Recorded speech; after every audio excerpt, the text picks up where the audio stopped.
Барлығына сәлем достар. Бүгін біз сіздермен осындай құрғақ мороженое сатып алған болатынбыз магазиннен.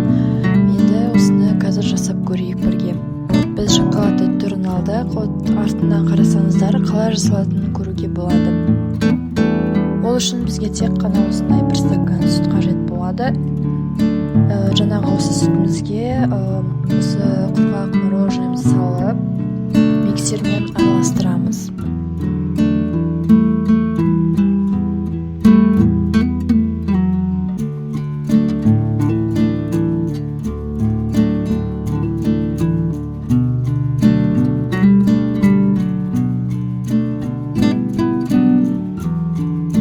Осылай қою болғанша миксермен араластырып аламыз да, одан кейін мен оны бөлек ыдысқа салып, бетін жауып, морозилкаға кемінде 4-5 сағатқа қою керек.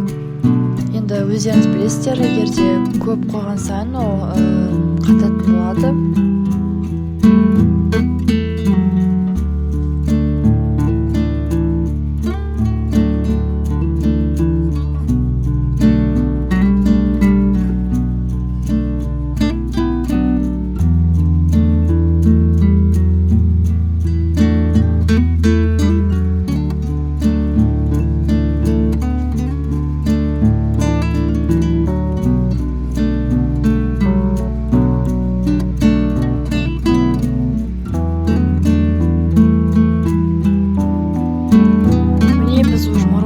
Алдық, бізде осылай болып шықты. Көріп тұрғандарыңыздай, біздің мороженеміздің іші әлде сұйық болып тұр.